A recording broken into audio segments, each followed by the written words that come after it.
Good afternoon, everybody, and welcome to the breakout session 8, which deals with proliferation challenges in Northeast Asia and South Asia. I'm Giorgio Franceschini from Peace Research Institute Frankfurt, and I have the honor to chair this session.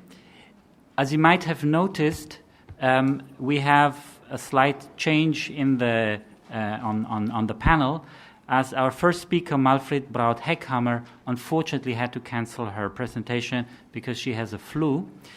Målfrid was supposed to talk about South Asia, and fortunately we have found a replacement, and Mark Fitzpatrick was so kind to step in at short notice and will give the first presentation on South Asia, more precisely on the Pakistan's on nuclear security issues surrounding the Pakistani nuclear program. As you might have noticed, he just published a book, which you find in the lobby. And after Mark's presentation, we will have two presentations which move to another region, which is Northeast Asia.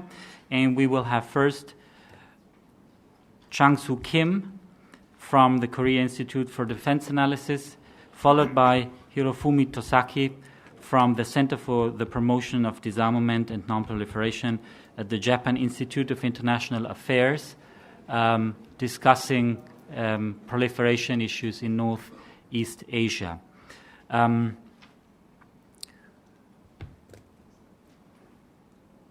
Okay, with that said, I would say I give the floor to Mark Fitzpatrick, which will discuss South Asian nuclear issues.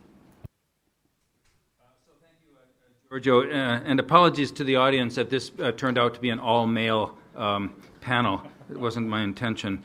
When the organizers asked me to step in, I found it hard to say no to them. And, well, not least because it gives me one last chance to talk about a book that I published a few months ago. And so with your leave, I'll do that. I wrote this book on overcoming Pakistan's nuclear dangers. And though Pakistan is in the title, it's not just about Pakistan. You can't understand Pakistan's nuclear program without also understanding the Indian context, because it's all about the Indian context.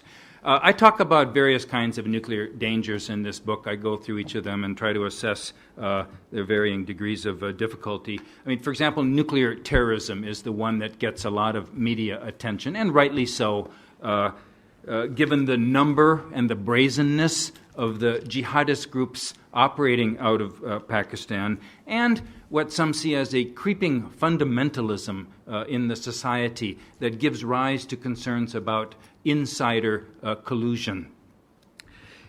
When there are so many violent jihadists, and when the number of nuclear weapons, the amount of fissile material is growing, it stands to reason that there's more potential for theft, for seizure, for sabotage, especially when these materials are in transit. I think that's a real risk. Now, nuclear terrorism in the usual sense means terrorist attacks on a nuclear facility or on nuclear weapons or nuclear materials, seizing them, for example. I think the threat of nuclear terrorism in this sense in Pakistan has been exaggerated in the media. Yes, there are 4 terrorist groups operating out of Pakistan who have talked about acquiring nuclear weapons, but it's more of a opportunistic than a systematic intent on their side. And the Pakistani authorities responsible for the nuclear program, the Strategic Plans Division, have taken many steps to address. They haven't solved the problem, but they recognize it and they've taken steps to address it. There's another kind of nuclear terrorism, though, that I think is actually more problematic. It's and I heard this when I was in India, and at first I said, no, that's wrong. But that's actually right. The nuclear danger of Pakistan-related nuclear terrorism, in a wider sense, is the potential for extremist groups operating out of Pakistan, attacking Indian cities, facilities, and sparking a conflict, a war that could escalate to the nuclear realm. That's a kind of a form of nuclear terrorism in a very broad sense, starting with subconventional, rising to conventional conflict, and escalating to nuclear. So, my first recommendation in my book is that the greatest contribution that Pakistan could make, in addition to the one it has made, towards suppressing the threat of nuclear terrorism, is to address this threat of jihad posed by jihadist groups, to ideally remove the threat of their attacking India. Now, that's a lot easier said than done, and they know this problem too, but that issue cannot be ignored. I also talk about the danger of onward proliferation, and most infamously characterized by the AQ Khan black market network that was based in Pakistan but had global tentacles. Now, it's been 10 years, though, since that network was closed down, and I assess that probably the problem of onward proliferation is not a dominant problem today. There's also a potential for nuclear accidents, safety incidents, both in the civilian and in the military realm. But the gravest nuclear danger I see is twofold. It's the intensifying nuclear arms competition and the potential for nuclear use in South Asia. I mentioned that Pakistan understands the nuclear terrorism problem, and they've taken steps to address it. But equivalent steps haven't been taken in either India or Pakistan to stop this budding nuclear and missile arms race. They get nuclear terrorism. I don't think they get nuclear arms race. And I don't think officials in either country really they don't admit to the problem, frankly. Now, you talk about nuclear arms race, you have to admit that it's pretty minor compared to the huge arms race that the United States and its allies and the Soviet Union were engaged in the Cold War. I mean, the numbers are just dramatically different. In South Asia, it's not about numbers as much as it is about competing systems. The numbers are on the order of about 120 nuclear weapons for Pakistan, maybe 10 less for India. Nobody really knows for sure. Well, I'm sure some people know for sure, but they live in Pakistan and India. So these are notional numbers. But Pakistan is increasing its nuclear arsenal at a faster pace.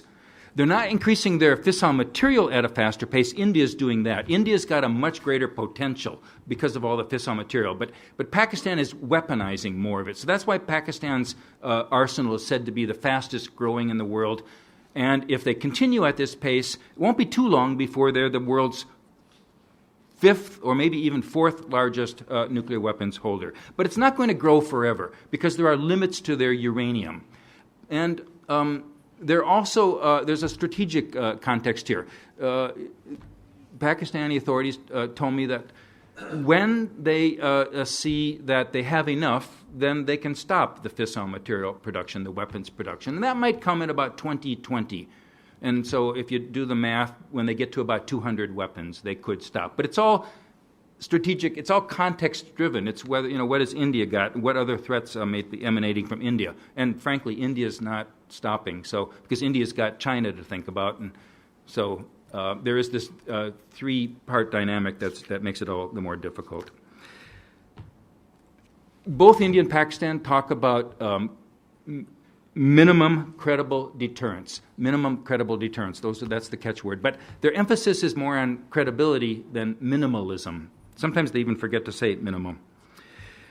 One other worrisome difference. A worrisome difference between the Cold War in U.S. Soviet and the South Asian arms race is there's more of a sense of what you might call nonchalance in South Asia about nuclear weapons, about nuclear war. They're not seized with the nuclear war problem the way most people are in Europe and some people are in the United States. There's also a difference in the nuclear doctrines that govern both countries, and they're asymmetric. It makes it more difficult. In India, India has forsworn the first use of nuclear weapons, but it vows massive retaliation if if nuclear weapons are used against Indian forces, no matter where they are, even if Indian forces are outside the country, massive retaliation. Pakistan's nuclear doctrine, if you could, I mean, they don't say nuclear doctrine, but they threaten to use battlefield nuclear weapons in response to certain conventional attacks that we might not consider posing an existential threat. But if Indian forces come across the border in certain numbers and they're not stopped, Pakistan says they'll use battlefield nuclear weapons. Now, I think both of these doctrines might be questioned in terms of credibility, but I don't ignore them because they're worrisome. In addition to the fissile material expansion, there are the delivery systems. And whereas India is going for longer range systems vis-a-vis China, and also multiple-use systems, dual-use systems that are problematic for Pakistan, Pakistan's emphasis has been on shorter range systems and also dual-use systems. And it's the shorter range systems that give a lot of people in the West who look at this concern. Because, I mean, from Pakistan's point of view, they have a strong logic for the short-range 60-kilometer Nasser system. It's to plug what they see as a deterrence gap, and in particular to respond to the Indian Army's plan for Cold Start doctrine to quickly mobilize and get forces across the border in various integrated battle groups. The fact that the Indian politicians have never endorsed Cold Start doesn't make it any less worrisome to the Pakistanis. Okay, I got to hurry up. The problem, though, is that so Indian forces come across the border. Supposedly, Pakistan might respond with a tactical nuclear weapon or two. They know that it wouldn't stop Indian forces because you'd need to use a lot of them to stop spread-out tanks. But they think a couple of them would send a political signal. But then India might then respond with massive nuclear forces. And meanwhile, before you even get to that point, once you delegate, if you're in a conflict situation, you delegate firing authority to your command officers. They're in a use them or lose them situation. If they're facing attacks and they think they're going to lose their nuclear weapons, they might use them. There's also sort of problems of loss of command and control. There's huge problems with tactical nuclear weapons. NATO realized all these problems, and it's why NATO, while they have tactical nuclear weapons, they don't really plan to use them. They're not for a battle. They're not for war use. So I don't know there's any solution to this, but I think one of my recommendations is that Pakistan's sense of being treated unfairly has to be addressed. India got a nuclear deal with the United States, didn't have to sign the NPT, got nuclear technology cooperation, didn't have to do too much, and Pakistan didn't get anything, and they're already inferior in terms of conventional arms and economy and everything, and they just feel themselves falling farther and farther behind. So of course they have to turn to tactical nuclear weapons or whatever. I think we have to address that sense of inferiority. So I say it's time to realize that the AQ Khan calamities were 10 years ago, and maybe it's at some point we have to say it's time to call the past and to offer Pakistan a nuclear deal. Not exactly the same as India. I think Pakistan probably would have to do more than India did. I think Pakistan would have to actually stop fissile material production, or at least they'd have to sign up to the FMCT. I mean, India said they did, but anyway, I think there are some other conditions for Pakistan. And there are conditions that it's very hard for Pakistan when they feel they're in a sense of inferiority. But if they do get to a point where they think they have enough fissile material, then I think maybe they could accept conditions. And at least if they know that there's a time that they could reach a deal and be accorded nuclear legitimacy, I think that would help. The third recommendation in my book is that India and Pakistan don't talk to each other about these underlying issues that could lead to nuclear war. They have some confidence-building measures. Pakistan keeps saying, let's have a nuclear restraint regime. Let's talk about the issues. India doesn't want to talk both about conventional and nuclear, but they really have to talk about subconventional, conventional, and nuclear together to stop the chain of potential disaster. And I think I have 10 minutes. I'll stop right there, Giorgio. Thank you. Thank you, Mark. And once again, thank you very much for stepping in at short notice. South Asia, which is the region you talked about, is probably one of the hottest regions with respect to what we call vertical proliferation, because as we heard, we have the fastest growing stockpile in Pakistan. We have a fastly growing stockpile of fissile material for weapons purposes in India.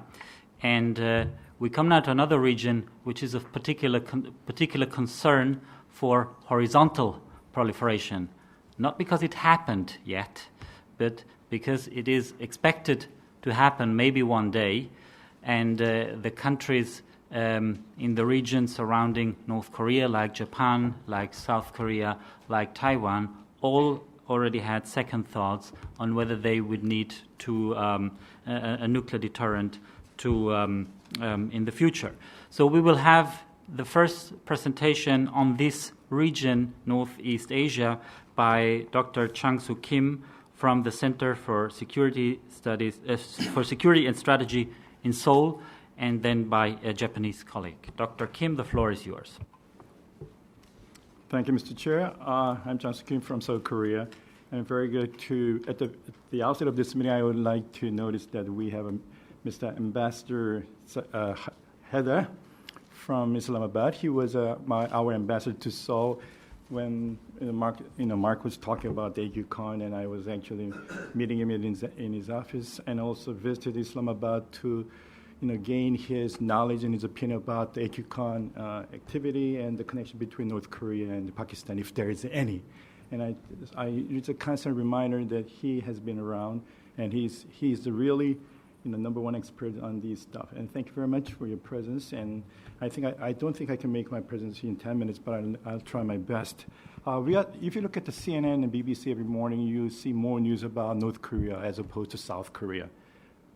Probably more about the bad things, how strange these guys are, and what he's doing in Pyongyang. We are, South Korea, still facing a very serious threat from North Korea, both conventional and nuclear. And I just came from a kind of military exercise for the last 3 weeks, and doing what if there is a North Korea really wants to use nuclear weapons? What we, meaning the United States and South Korea, should do, and also some other countries like, including Denmark and Canada, some countries that participate in the Korean War, during the Korean War. So this is a very serious question for South Korea, how we're going to contain North Korean nuclear threats.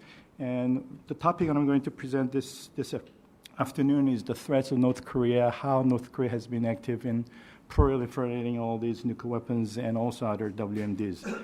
As you know, North Korea is a chief proliferator of mass of WMD in Northeast Asia. Over the last 2 decades or so, Pyongyang has been pretty much involved in various illicit proliferation activities with so many like-minded countries and non-state actors, primarily to transfer technologies needed to upgrade its WMDs and missiles, as well as to earn much-needed foreign currency. The North Korean leaders seem to believe that only nuclear weapons and missiles can guarantee the survival of their regime. The perpetration and proliferation of North Korea's nuclear and missile-related technologies and materials has continued to challenge the non-proliferation regime, not only in Northeast Asia, but also on a much broader world stage. The North Korean leader Kim Jong-un has laid out and implemented a policy known as the Pyongyang Progress in Tandem line of advancing nuclear and missile programs simultaneously with economic development. This highly rhetorical policy is hardly a new one. They have done this kind of line actually for many years in existence. And this idea is developing a military, industrial, and logistical base along with economical and social infrastructure has been around for many years. But the salience of the current Pyongyang line has been reinforced by Kim Jong-un's restless emphasis on the nuclear and missile capabilities as the last guarantor of his regime, and combined with his strategic communication skill and extensive media coverage, both in domestic and foreign. As a matter of fact, Pyongyang's top priority of advancing its WMD capabilities has met with growing international resistance, including, more recently, that of its longtime ally of China. And contrary to its claims, Pyongyang has shown what I judge as less than convincing progress in advancing their nuclear weapons capabilities, i.e., making smaller and lighter warheads and mobile launchers. North Korea's 3 nuclear tests in 2006, 2009, and 2013, and mid to long-range rocket and missile launches have caused grave concerns and alarms and triggered the strengthening of a series of sanctions by the United Nations Security Council and other international organizations. And as for the Republic of Korea, which faces growing nuclear and missile threats from the north, has been also actively engaged in many non-proliferation and counter-proliferation activities at the regional and global level. For example, as the 2014 chair of the 1540 Committee, and I noticed there is a member of the panel of experts working on this 1540 Committee, whether it's in this room or not. The Republic of Korea has led many sanctions by the member states while proactively involving itself in many non-proliferation regimes and their activities, such as the MTCR, the PSI, the Nuclear Security Summit, and the GA Global Partnership, and also the Global Initiative to Combat Nuclear Terrorism. In addition, the panel of experts established pursuant to UN Security Council Resolution 1874 of 2009, under the direction of the 1718 Committee, has investigated alleged cases of non-compliance by the DPRK involving cases of proliferation of WMD and others, and deterred the proliferation networks and sanctioned evasion patterns, among others. While there have been some tangible signs of success in containing and interdicting North Korea's WMD proliferation of late, challenges do remain for major powers in Northeast Asia and beyond that should deserve their continued watch and effective, efficient responses. These remaining challenges include, for example, but not limited to, 1, collecting and sharing information on DPRK's nuclear and missile programs and proliferation activities. 2, how to effectively restrain DPRK effort to miniaturize warheads and expand missile ranges to strike targets in other countries, including the CONUS of the United States. 3, impact of DPRK proliferation on the U.S.-led missile defense and a possible corporate threat reduction program toward DPRK. And 4, reaching diplomatic solutions to the North Korean nuclear problem amid the conflicting interests and priorities of the regional powers, particularly the USA and PRC. 5, U.S. and PRC strategies to control DPRK's WMDs in contingencies. 6, linkage between DPRK and nuclear weapons and a possible region collapse and eventual reunification of the two Koreas. And finally, 7, preparations for a possible use of nuclear weapons in the Korean theater as the last result. I'm just giving you some ideas of what we back in Seoul have been doing towards this North Korea's nuclear capabilities. We are actually nuclear capability and nuclear threats is a very serious one, but in our daily lives we are facing more serious threats, which is conventional and conventional, and also the biochemical weapons. Okay, pending questions from the floor, let me conclude my presentation. Thank you. Wonderful. Thank you, Dr. Kim, and thank you for this concise presentation, which will give us ample room then for discussion. We stay in the region, Northeast Asia, and we have our last presentation from Dr. Hirofumi Tosaki from the Center for the Promotion of Disarmament and Non-Proliferation at the Japanese Institute of International Affairs. Dr. Tosaki, the floor is yours. Thank you very much, Mr. Chair. It is my great honor to be invited this one of the most important conference on non-proliferation and disarmament. In my presentation, I'll firstly evaluate strategic patience or benign neglect policy on North Korean nuclear issues. And secondly, I'll brief what Japan, ROK, and the United States can add to that policy. Firstly, on strategic patience. Strategic patience has been criticized that, for instance, it is just an excuse for doing nothing, or it has been it has not been able to prevent North Korea from developing and testing nuclear and ballistic missiles capabilities, including long-range one. Or the six-party talks have not been reconvened for more than 5 years. But I wonder if there are other policies or options that can be expected to work. Japan, ROK, and the United States have tried most of measures, carrot and sticks, or engagement and pressure vis-a-vis North Korea for more than 2 decades, but they could not have achieved its North Korea's denuclearization. Rather, Pyongyang have stuck to possessing nuclear deterrent, perhaps for survival of the Kim dynasty, as Dr. Kim said before. If regime survival is imperative for its nuclear program, the next question would be whether or how 3 countries can provide a regime assurance that is attractive enough for North Korea to renounce nukes.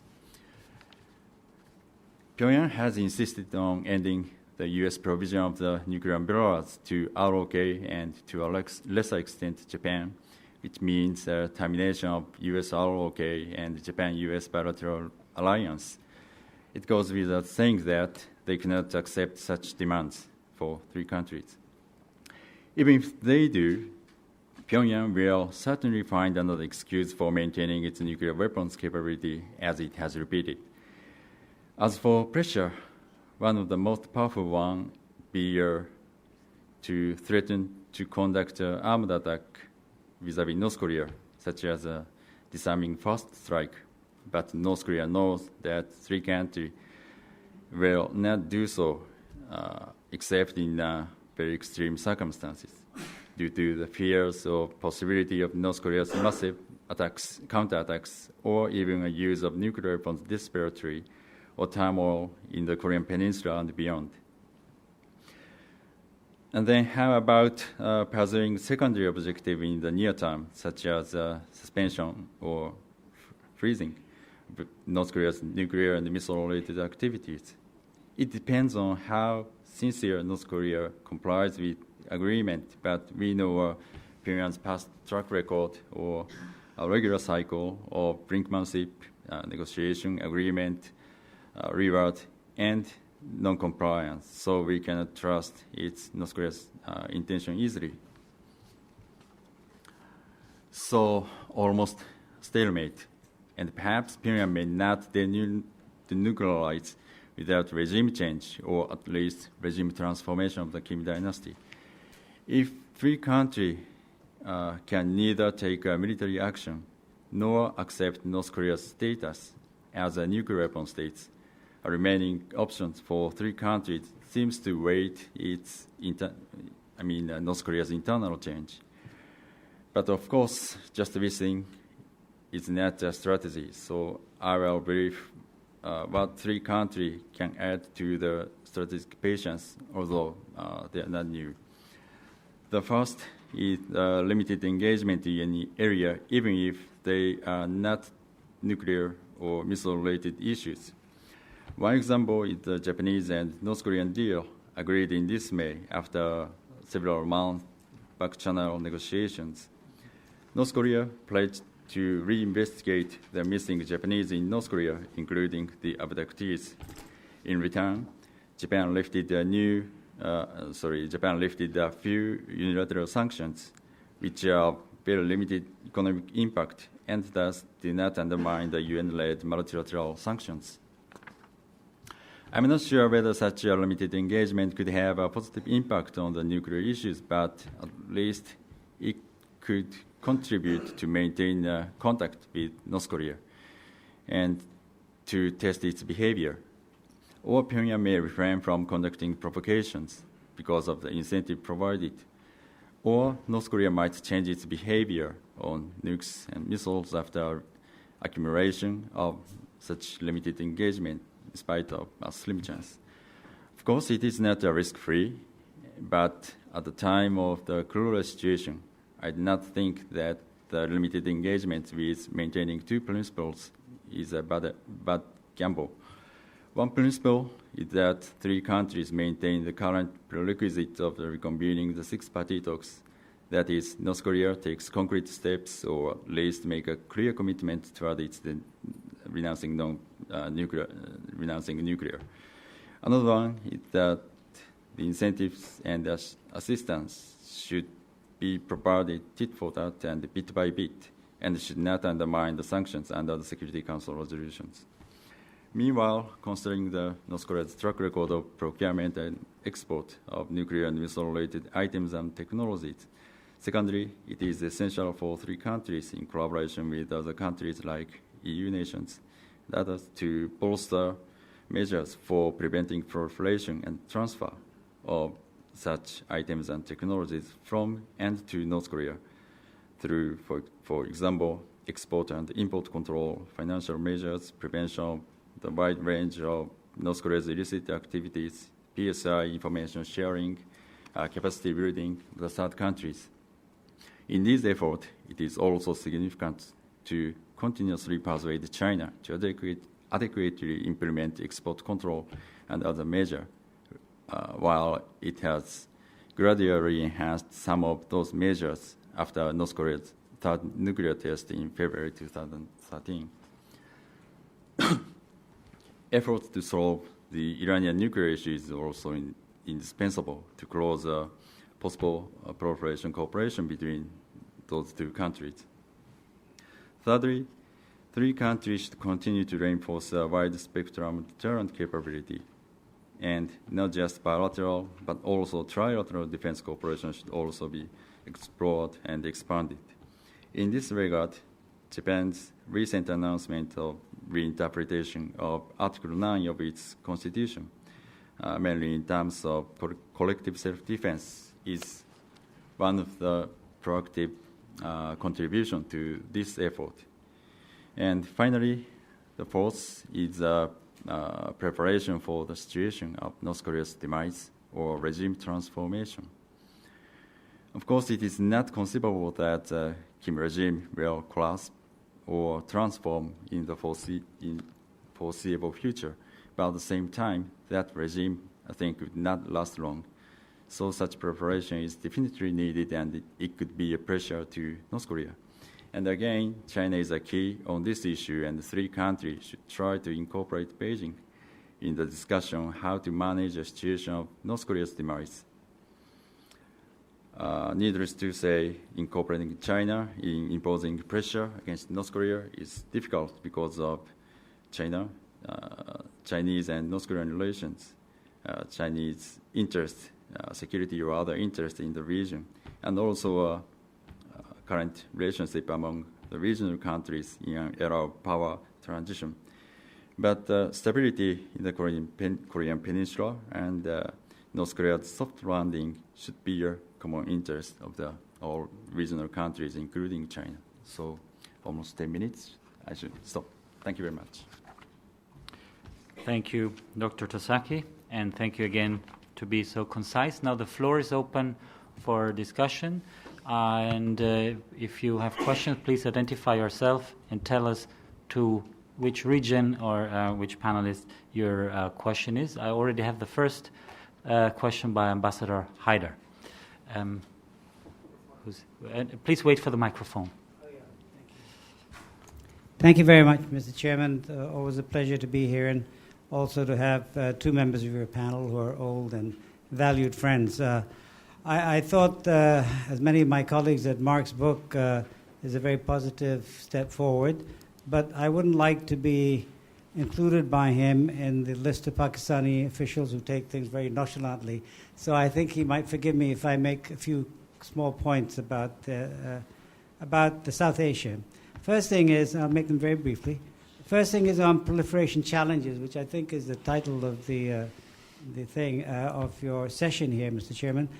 I think the biggest proliferation challenge in South Asia is this U.S.-India nuclear deal sanctified by the NSG, because for two reasons. One, it leaves out 8 Indian reactors, which have got 2,350 megawatts, which are online refueling natural uranium heavy water reactors, ideal for weapons production, and they can produce 240 kg, 1,200 kg of weapons-grade plutonium a year if run for that which is enough for 240 nuclear weapons.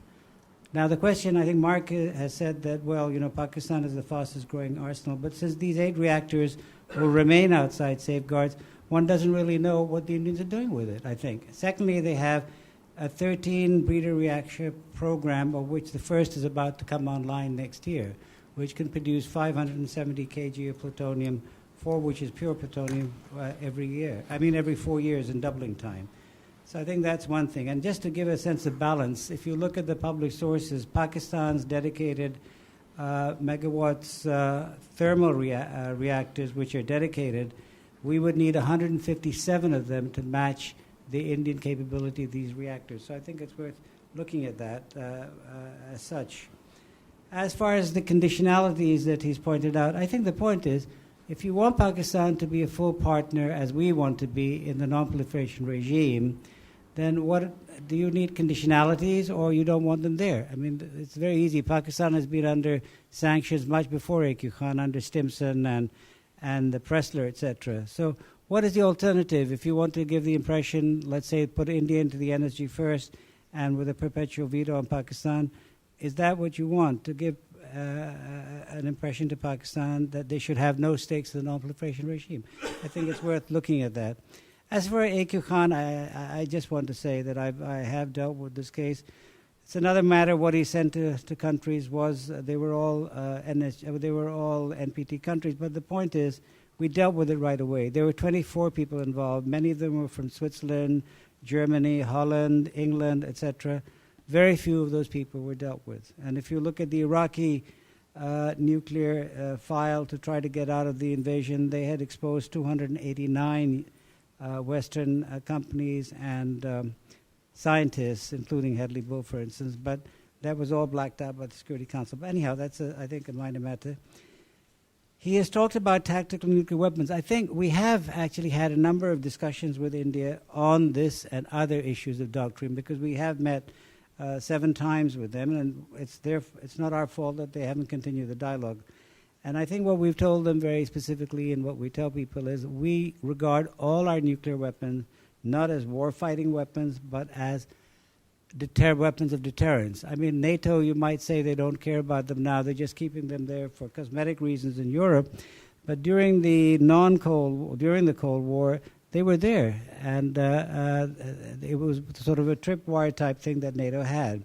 So for us, whether we call them short-range weapons or any other weapons, the idea is that they're to deter. And the fact that they worry the Indians so much and they worry their Western allies so much is, I think, a facet of their deterrence. And when one talks about command and control, it's quite surprising that nobody worries that India will be coming online with nuclear submarines and ballistic missiles, and they have a much greater lethality and much more problems of command and control, and they're mated and on alert all the time. And the last thing is on no first use. Well, of course, NATO doesn't have no first use, and the UK doesn't have it, and France doesn't have it, and Russia doesn't have it anymore. In an asymmetric relationship, if we were to subscribe to no first use, it would be an invitation for a first use aggression by the Indians. So that's why we don't have no first use. I mean, that's a very simple thing. So these are some of the things which I think are worth looking at in the context of proliferation in South Asia, if you want an all-rounded view. Thank you. Thank you, Ambassador Haider. I think I would like to group 3 questions and then give the panel the opportunity to answer. Mark, I think you already have a lot of things on your plate. The next question comes from this young gentleman. Please identify yourself. Thank you, Mr. Chair. My name is Bruno Hohendorf. I work for GRIP, which is a Brussels-based think tank focused on security matters. My question goes to the 2 distinguished panelists of Northeast Asia. For quite a while now, the U.S. has promoted the joint fielding of BMD systems in Korea and Japan, but it has been met with some resistance on the part of its partners there to their displeasure, I must say. And it was, I hear that there is some problem relating to history, of course, to geopolitics, not to name it China. And what I wanted to know is just the enlightened opinion of our both panelists on the issues at stake and the state of discussion today, and how, if any kind of decision would be made in the coming future, how would that relate to the diplomatic talks with regards to North Korea's nuclear program? Thank you. Thank you. And the last question goes to Ambassador Abe, who is here. Nobuyasu Abe from Japan. A little different question to Mark Fitzpatrick. We hear so much about the Indian-Pakistan nuclear buildup, but in the context of this humanitarian consequences, there's a theory that they hypothesize India and Pakistan exchange 50 bombs against each other. And I wonder if you have heard anything from them that is likely scenario or not thinkable. Usually what I heard this stories about U.S.-Soviet Union Cold War, they exchange scenarios, they exchange bombs against each other, basically targeting weapons first.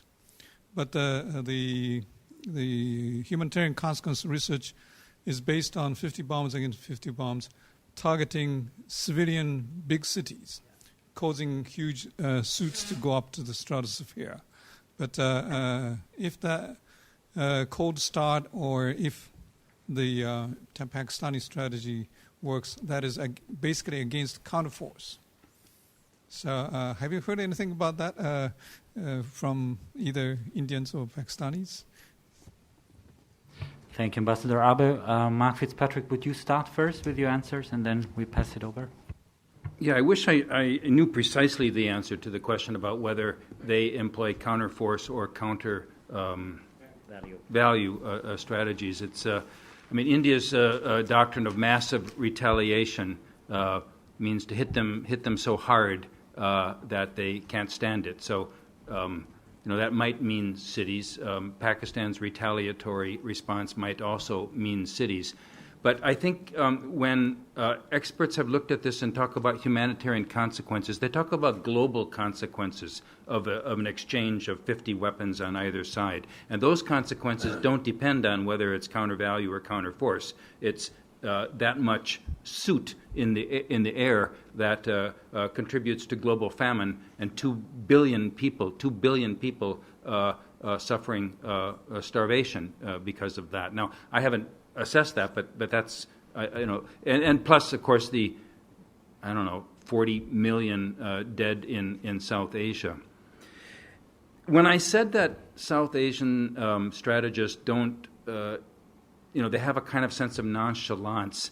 What I know thoughtful Pakistani officials like Tariq and former officials, they understand this, but it's generally not a topic of conversation in either among at conferences or when in meetings like this. One time at one meeting, I referred to the phrase, the black phrase, the shorter the range, the deader the Germans.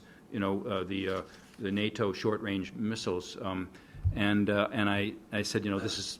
You could say the shorter the range, the deader the Punjabis who live on both sides of the border. And I was told to shut up. I shouldn't talk about that kind of. It seems sacrilegious. So I wish that they would talk more about humanitarian consequences in other countries besides the Western countries that have nuclear weapons. When I pose conditionality to offering a deal, suggesting a deal, I realize that, first of all, I'm going deeply against my religion, my non-proliferation religion, to suggest that Pakistan should be offered a deal, given that, without joining the NPT. I was trained that you first join the NPT, then you get a deal. And I argued against the India deal because it broke the policy of decades. And I thought it was a bad policy, and at least I thought the conditions could have been stricter.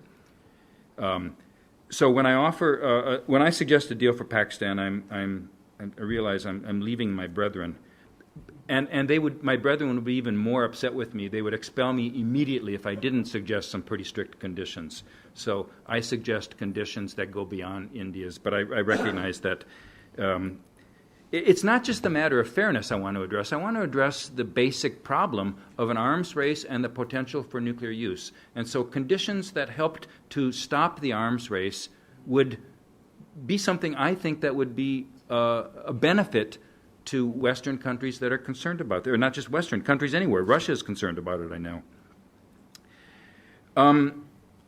Tariq, among all your very, very good points, the place where you are in the weakest is on the AQ Khan. And I know Pakistan didn't take steps to stop AQ Khan. They let it go for years and years. After the United States laid the evidence in front of them, they let it go. They kept doing it. So, I know other countries didn't lock up their too long. They didn't give large, multi-year sentences to the other members of the Khan network in Germany and Switzerland and so forth because of the evidentiary trail was too difficult to pin it on them. But they certainly locked up people a lot longer than Pakistan locked up anybody, which was, only a few weeks at most. So, but look, that was 10 years ago, and I think the point is that it hasn't happened in 10 years. So I'm willing to say at some point, let's call it history. But it was pretty massive. Yeah. You're done, Mark? I'm done. Okay, thank you, Mark. Dr. Kim, you are next. Just a question from the gentleman on the third row. South Korea is not so happy with the U.S.-led, missile defense and BMD to the chagrin and to the discomfort of the United States. That's not true. We talked to each other about why we have not joined officially with the U.S.-led missile defense, and I believe through many meetings at the Minister of MND and also Minister of Foreign Affairs, we agreed to understand why South Korea has been, taking their position so far. That is, we don't want, many people just have the sense that South Korea is not willing to join the missile defense because it does not want to antagonize China, which is the number one trading partner for South Korea. And South Korea is looking for some place between the United States and China as a kind of sitting on the fence between these two giants. I think to some degree it makes sense to people from the outside of the Korea. But if you look at the core, why South Korea has not joined official missile defense is there is no such a thing to do there, technically and philosophically, because we are facing North Korea just across the DMZ, and they have all kinds of missile launchers, ranging like several hundred kilometers. We don't have that kinds of highly sophisticated missile defense system like the United States. And Japan is a quite different case. South Korea is so close to North Korea. We don't have to acquire that kind of system in the first place. And second one, we agreed that we are going to have our own capability to deter North Korean missiles.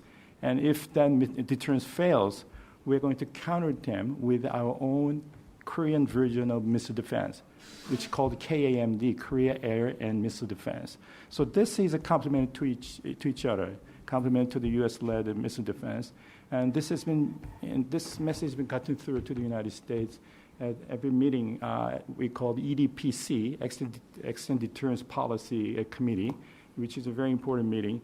And I think we have United States, even though they have some grudges and about the unhappiness of South Korea not joining the missile defense officially. But again, the point is they understand why we have made that kind of decision. And as a matter of fact, the more important thing is how we're going to deal with North Korean possible use of nuclear weapons. That is the most important question for the United States these days. Because in the past, nobody actually postulated that North Korea will ever use its nuclear weapons against South Korea or Japan or the United States. But there is a growing number of scientists and political scientists, as a matter of fact, in the United States, that the chances are growing that North Korea might use its nuclear weapons. It's not a fiction. It's one of the scenarios we are working on. Because if North Korea really facing a on the threshold of demise or collapse, and there is no way other than just using nuclear weapons as a last guarantor, they might be tempted to use nuclear weapons. They don't care how many people would die in South Korea or not. The problem for them is, as he mentioned and I also mentioned, is the survival of the regime, this brutal regime in Pyongyang. That's why we are, meaning United States and South Korea, actually, as a matter of fact, we are beginning to counter this kind of scenarios if North Korea really were to use nuclear weapons against South Korea. So I think that's why we are proposing our own KMD and also missile kill chain, capability to North Korea, vis-a-vis North Korea. And the United States have come to understand why South Korea has made that such a proposal and how these two systems are complementary to each other.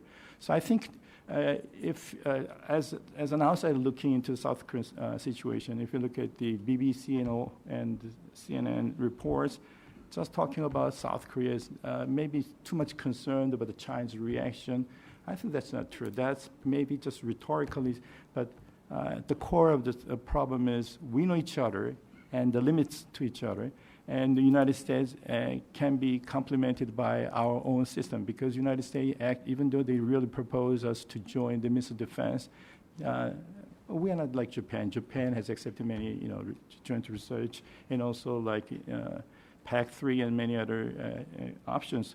But South Korean terrain is quite different, and we are doing our best. And the United States has no official grudge about not joining the missile defense on the surface. Okay, this is my point.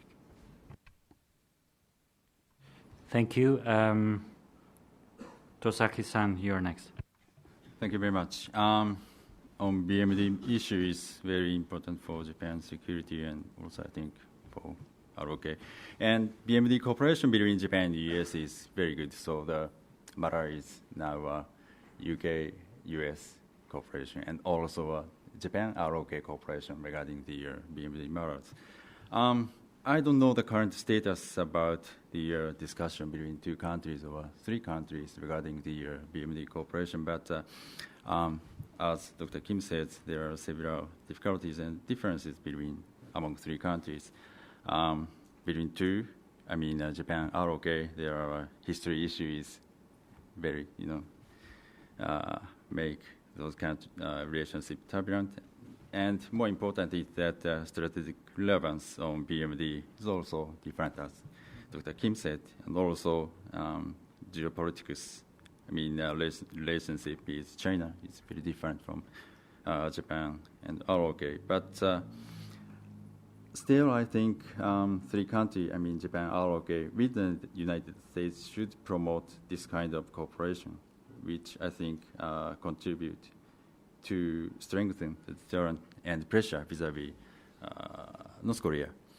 As Dr. Kim said, South Korea is too close to North Korea. So at this moment, ROK does not think to be included in ballistic missile defense umbrella created among the three countries.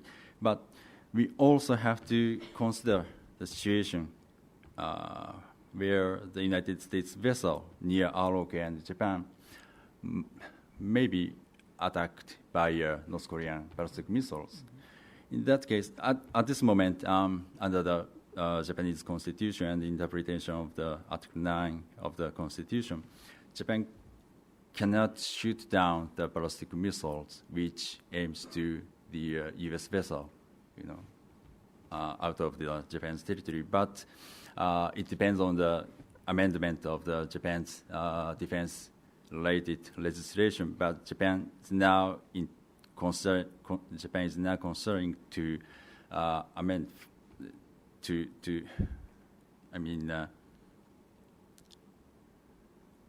for Japan can shoot down those kind of ballistic missiles, and in that case, one area where three countries can cooperate is the information sharing from sensor. I think it is very indispensable for the increase of the accuracy of the ballistic missile defense, and so real-time real-time decision-making should be very imperative on missile defense. So such kind of information sharing is very important, and this might be a first step among 3 countries. Thank you. Thank you. I already have 3 people on my list for questions, but Maurizio Martellini, my friend, asked with 2 fingers for a quick comment. If the comment is quick, then you get the floor, but wait for the microphone, please. I think that Dr. Kim said something that is evident in the scientific community. There is not a universal ballistic missile defense. The kind of vehicle that North Korea has, when I visited the MZ, a rocket, simple rocket, placed 100 rocket placed in the MZ. For this rocket, you don't need sophisticated ballistic missile. You need Iron Dome, like the Israeli, and this is you can build. You have very efficient scientific technology. You can build, and when I visited Pyongyang, they accept a sort of symmetry in the conventional force between the 2 Korea, rather than to see South Korea to join, let's say, strategically, one camp or the other. So I think your government has done the right decision. To intercept the rocket, you don't need, advanced ballistic missile. Thank you, Maurizio, for this comment.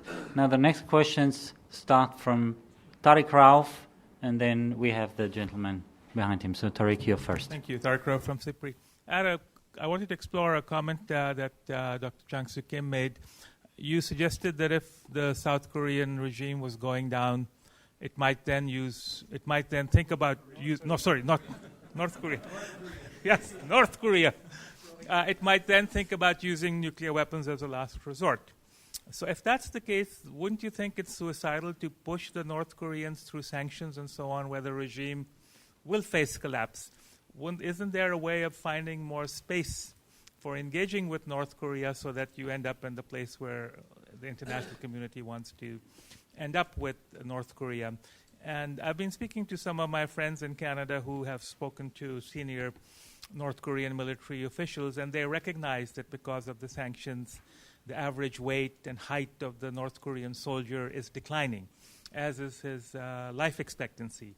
They also know that the artillery pieces and other rockets are getting older, so that the military balance from their point of view is deteriorating vis-a-vis South Korea.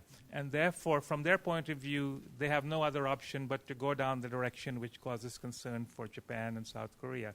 So again, isn't there a more logical way of dealing with the North Koreans, which might perpetuate the regime for some time, but might buy a better peace?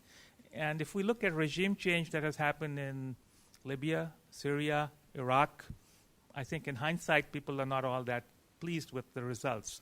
Although, it doesn't mean that those people who were deposed were good for their population, but on balance in terms of security, it's still a question mark. And I wanted to also ask a question to Mark Fitzpatrick. You pointed out this perceived concern in Pakistan about the cold start, and that's one of the reasons why they justify building shorter and shorter range nuclear systems. But I was wondering whether there is some merit in examining why more than 60% of India's conventional capabilities that are designed to seize and hold territory, battle tanks, armored personnel carriers, and so on, are deployed within 100 kilometers of their western border. And if there could be a separation zone where these forces could be pulled back, so that would give less pressure on the Pakistanis to try and come up with shorter range missiles to counter what they perceive as a threat from a standing start, which is essentially what cold start is. Thank you. Thank you, Tariq. The next is Paul Schulte, who sits right behind you. Yes, thank you. Paul Schulte from Birmingham and King's. On alleged nuclear nonchalance, is this working? You look quizzical. Okay, that's as loud as it gets. Is it? On alleged nuclear nonchalance in South Asia, isn't this the inevitable strategic psychology of the stability-instability paradox working?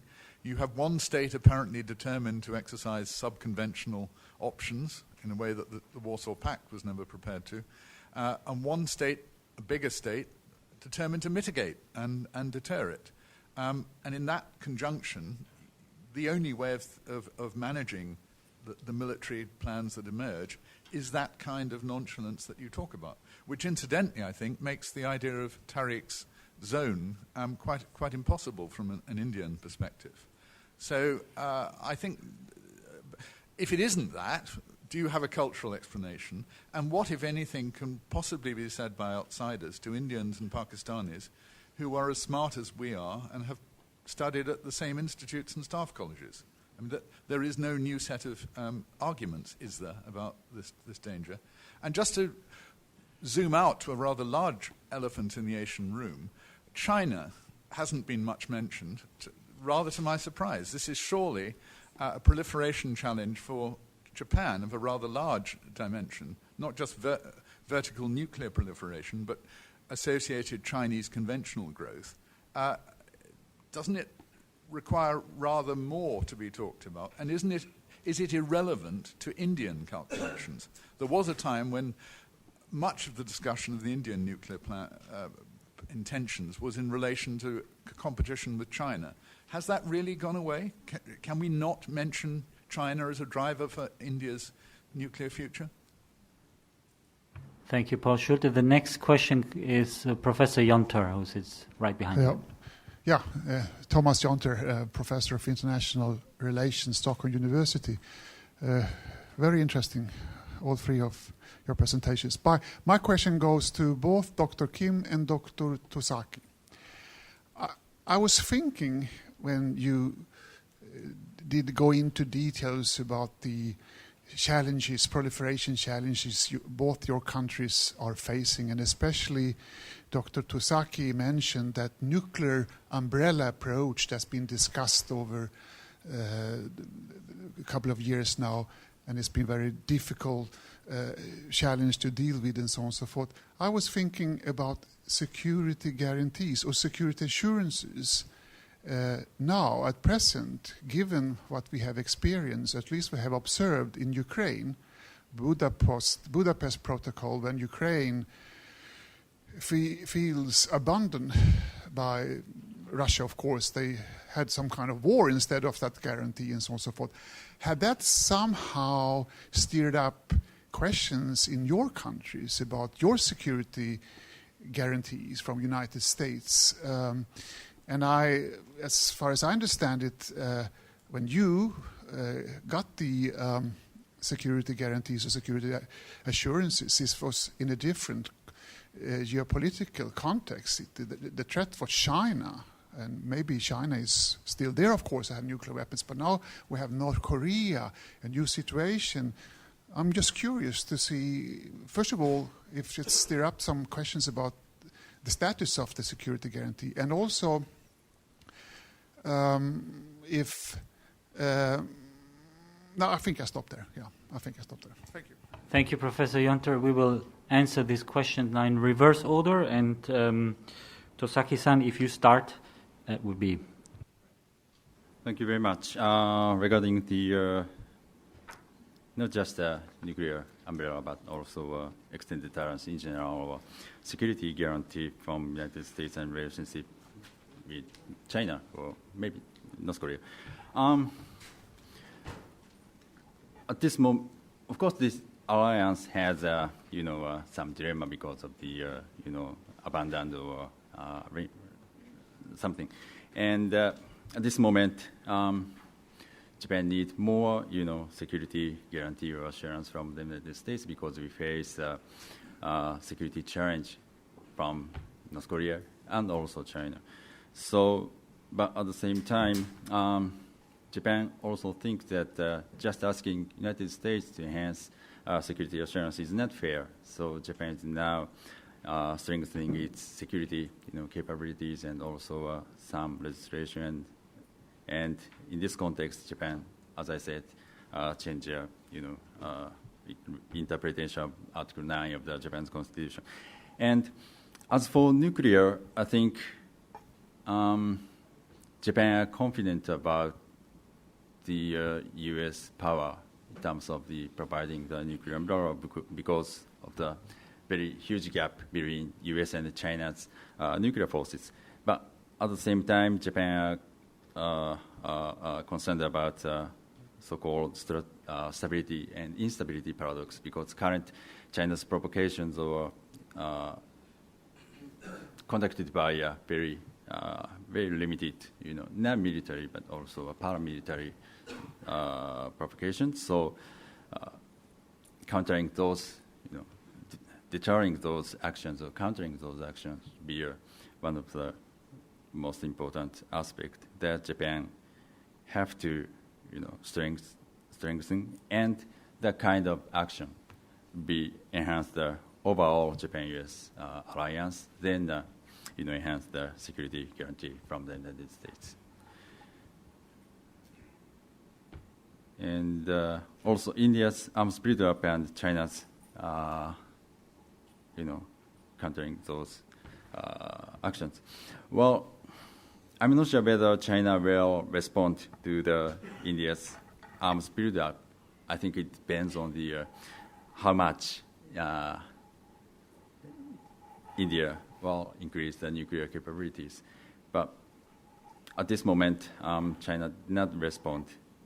So, but in the future, if India's nuclear capability catch up to the China's one, and China will try to, increase the nuclear capabilities, and also China's intention is to have reliable deterrence vis-a-vis United States, not India. So I think those kinds of aspects should be considered. And if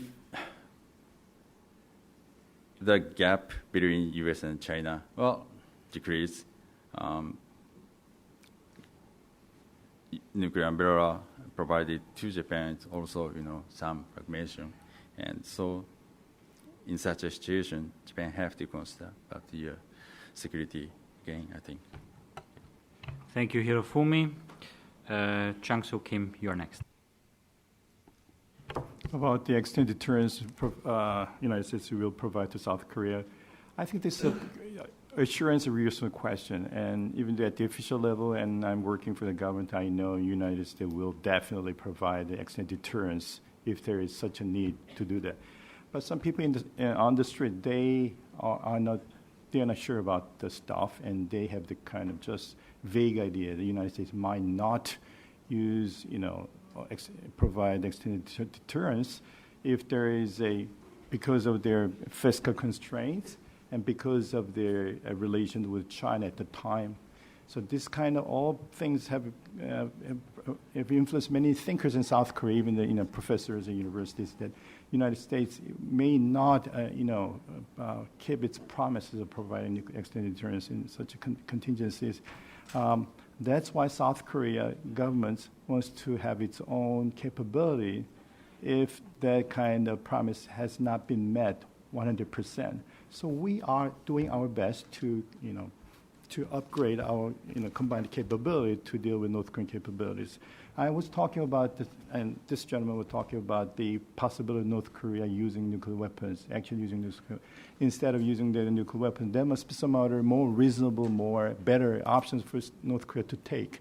I think that should be the function of South Korea, United States, and Japan, and even China, that we really have to persuade North Korea not to use nuclear weapons, because this is the last results, and the consequence is quite clear. It's the end of the regime, and the whole calamity of the South and North Korean peninsula. So we don't want to go back to the olden days when South Korea was such a terrible country, poor countries.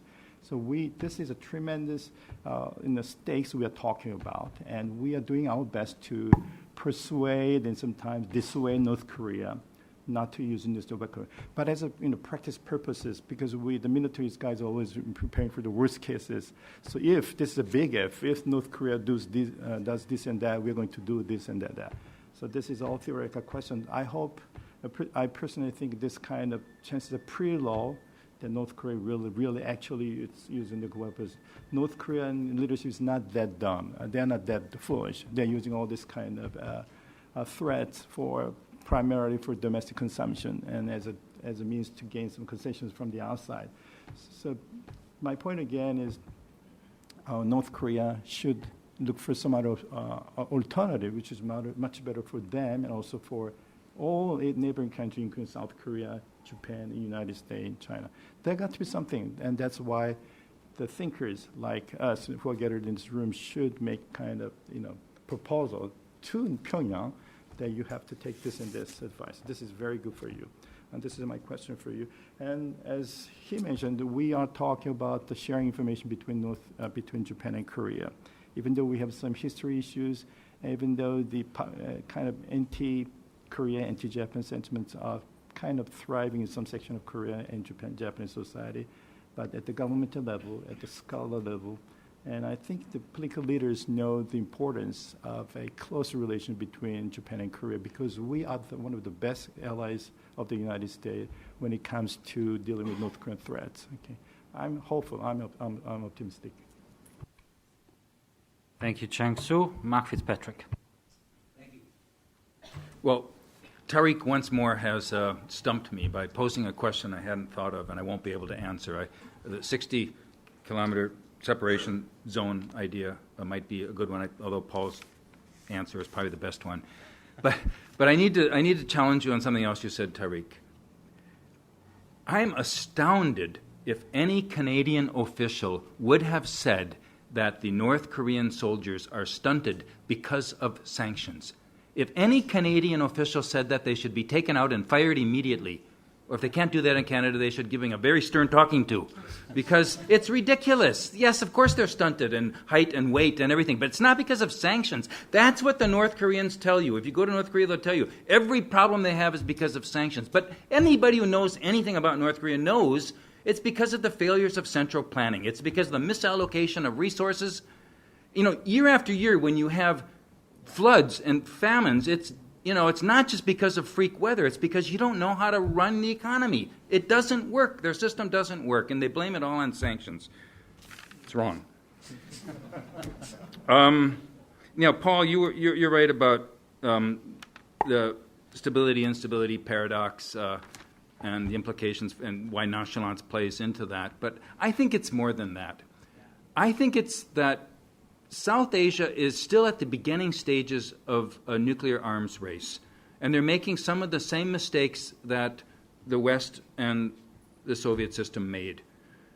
If we went back and we talked to ourselves 30 years ago and we saw the kind of planning and the massive use of force that was in the war plans and how stupid that was, and it took them several years, decades really, to understand that tactical nuclear weapons just didn't make sense for so many reasons. And yes, the South Asian experts read the same stuff we read, and you're right. It's very hard to go from London and to say, you really shouldn't do what we did wrong. It's hard to say that and to have it be credible. I think it's more credible when the people around the world, the many countries who talk and they're concerned about humanitarian consequences, fellow people from below the equator, the southern hemisphere, talk to it, and it doesn't. It resonates more in India than it does in Pakistan because India is frankly has more freedom of the press but there are a few people in Pakistan who talk about it. Unfortunately, most of them are now unemployed after they talk about it. But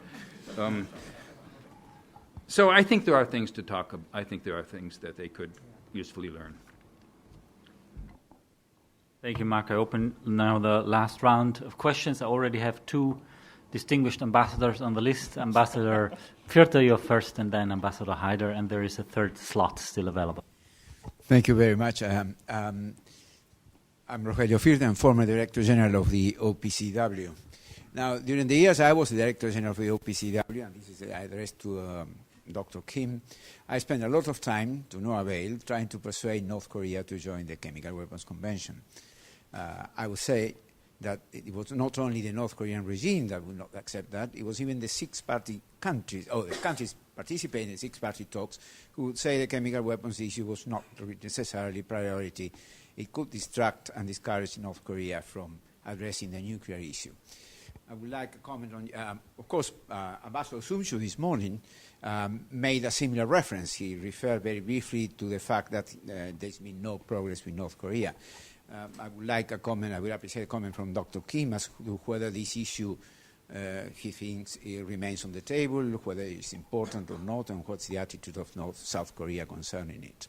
And then a comment to Mark. I was Director General of the OPCW. Before that, I was very much involved in nuclear issues in my own region, with Argentina and Brazil. And I remember very well that because I sort of spearheaded the efforts of in Argentina to get Argentina into the NPT, that one of the things we said that unless you join the NPT, it was the desert for you. You would never get cooperation. You would never get scientific, technological support from other countries. That sanctions would be terrible, and that required a lot of effort persuading our own people that was in our best national interest. Now here comes, of course, the agreement between the United States and India, which very much took the rug from under the feet of those who had dedicated their lives to promoting the NPT. Now, here comes you, Mark, now proposing yet another exception to the rule, and another case in which the NPT will not necessarily become a prerequisite from the sort of cooperation that is sought. Now, I understand very well the fact that Pakistan might feel harmed by the fact that its neighbor has had this agreement, and it might have there be a need for some sort of reparation, so to say. But I just wondered whether you have reflected on what the consequences might be of such a step for the NPT regime in general, for the promotion, and what would be the demonstration effect for other countries should that happen. Thank you. Ambassador Haider. Yes, thank you. You get a microphone. Oh, thank you. I thought I'd speak so loudly. Probably don't need. Yes, well, it's fine, but you can record also the sound. I just want to make a few comments because I dealt with a couple of these issues, and I don't particularly need a reply from Mark or anybody else, but just for information for the other people. One, I'll just have a last thing at the AQ thing. One is, we've been dealing with the Iranian nuclear file, all of us, in one way or the other. We are not, obviously, like the EU, involved in the negotiations, etc. But very few people mention that the French nuclear deal, which was also much more massive for Israel with a reactor and reprocessing plant, the seeds of the Iranian desire to go have a nuclear capability, safeguarded or otherwise, lie in that. But it's somehow the elephant in the room that nobody mentions. The second thing is about the Americans and when we took action. I was there when the Americans took up this issue with our president on AQ Khan. And then he had already been sidelined 2 years before, and he was not operational. And then, of course, they totally closed him down in the sense that he couldn't, operate or have any government position. But the American CIA person who told it to us, the CIA chief, in his book he wrote later on, that we were in his bedroom, we were in his lab from 1999. So, we used to ask the Americans later, then, well, why didn't you tell us then? And I think their idea was that the more deep he got into it, the more hold they'll have over us, And the same thing happened with the Libyan thing. Everything that came to Libya, with a whole ring of people from South Africa, Malaysia, etc., was not a single nut or bowl came from Pakistan. I mean, maybe AQ Khan was part of that network, but still. So when we asked the Libyans about it, they said, well, MI6 had told us that, look, let's do a deal with you. You try to draw in AQ Khan, and we will try to get you off the terror list. And there were a number of occasions where the Libyans asked him to send things directly from Pakistan, which he didn't do or was not able to do. So that's another example that, that people in the Western world are not really comfortable with Pakistan as a nuclear state. Let's face it. So therefore, these are some of the things. But anyhow, the other thing is on the 60-kilometer zone. I was leading our conventional and nuclear separate talks with India from 2004 to 7. In 2004, in our first round of conventional talks with India, we said to them, we gave them a formal proposal, because I guess we were also thinking of cold start and to stop the effects of that without having to go in for tactical nuclear weapons, etc. and that was, let us agree that there will be no permanent forward deployment of strike formations from where they are. Yes, you can exercise up to 30 kilometers of the border, etc., but there should be no permanent redeployment of strike formations, which the Indians turned down then, I suppose, for their own reasons, and they did that there. The next small point is on sub-conventional operations, which, a number of people have, or somebody's pointed out. I think you should remember, it's a kind of a one-sided thing. In our estimation, the Indians, to try to keep Pakistan off balance, are engaged in sub-conventional operations in Balochistan and in Fatah through Afghanistan. It's a very live thing for us, and we take it up with them publicly and in talks all the time, which is there. And last thing about civil society, I think you're being a bit harsh. We have, for instance, Hoodboy and Nair, who are two professors, and they after they retired from the government jobs and universities, they got into a private university, and at the age of 72 and 74 or whatever, 68 and 72, they retired after 2 years there. So I don't think anybody threw them out of a job or anything, and Professor Nair was commissioned to do a very massive report on reforming education in Pakistan. So we have a civic society. There are presses, I think, if anything, freer than in India, and thanks to the last regime. And they are forever agitating against the Karachi nuclear power plant, against this, etc. So it's not exactly that suppressed or depressed. Thank you. Thank you, Ambassador Haider. We have the last question by Tom Sauer, who sits over there.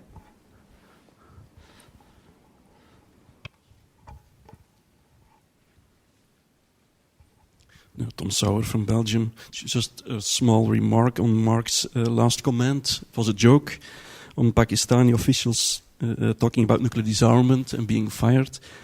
It's useful maybe to remind in the audience that recently that happened in, of all places, in the United States, where Mr. Doyley, working for Los Alamos, was fired because he wrote an article about nuclear elimination in the peer-reviewed Journal of Survival. Thank you, Tom. Maybe Mark can give us a hot comment on this, and then even answer some of the questions before. So Rogelio wants me to recant. Tariq wants me to rewrite history. And Tom would like me to reflect on my own country.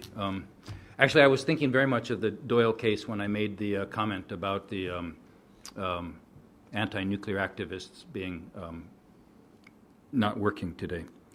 I don't know whether they were fired. I know that I'm pretty sure Doyle was fired because of that, and I've written about it, and I'm agitated about it.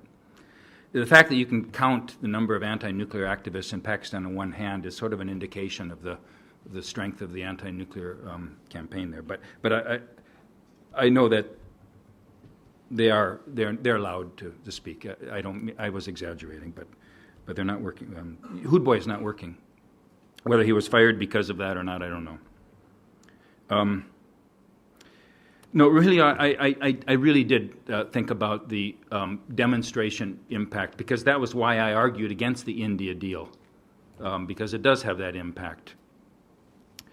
And it's why I felt, when I argued for suggesting Pakistan should have a deal, not the same deal, but one with conditions, I didn't do it with a huge amount of enthusiasm, because I recognized the downsides.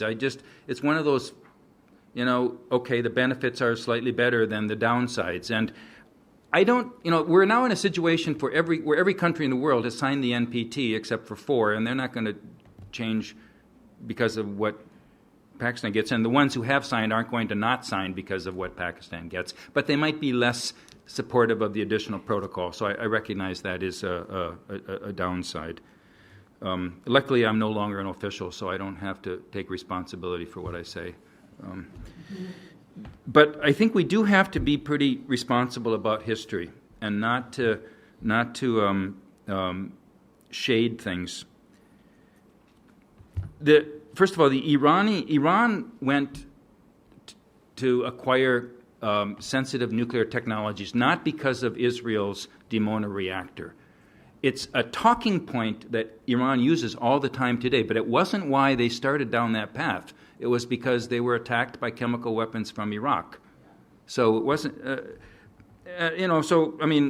yes, the French nuclear deal with Dimona was a bad deal, and we can go into all that. But anyway, we're talking about Asia right today.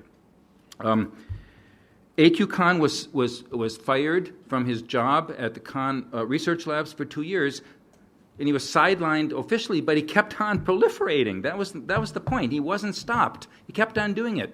He organized the sales to Libya. It wasn't, maybe most of the equipment wasn't Pakistani equipment, but he organized it. Pakistani aircraft flew it there. Yes, the North Korean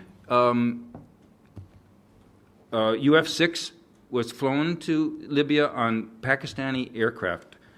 So some Pakistani officials had to have known about it. A.Q. Khan organized the Malaysian activities and the ones in South Africa. He was the linchpin of everything. So just because stuff doesn't come from your country doesn't mean you're not culpable for it if one of your citizens has organized it. But I will agree to you that U.S. intelligence had this information. Why didn't they do anything about it? They were trying to get more. It's the classic case of police gathering evidence, and they just want more and more before they come down on it, and it was a mistake. Some of the other history there, we won't go into it all, but I think some of the stuff about the Libya-Pakistan dealings isn't quite right, but we can talk later about that. Thank you, Mark. Now we have the final words by Dr. Kim on North Korea's chemical weapons, maybe. Six-pack talks. I think six-pack talks, I think the Korean public and the Korean political elites have a slightly different idea about the six-pack talks. I think the people on the street, including many scholars, believe they have our uses utility.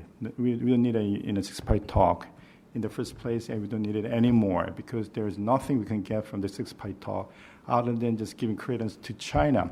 So we don't give the impression that we are supporting China in terms of dealing with dealing with North Korea. So this is a general perception in South Korea. But political elites still believe, they still keep a kind of a hope that this might function again as a very useful channel through which we can communicate with North Korea and also for other countries which will have an important say in the final, at the stage of final unification or integration of the two Koreas.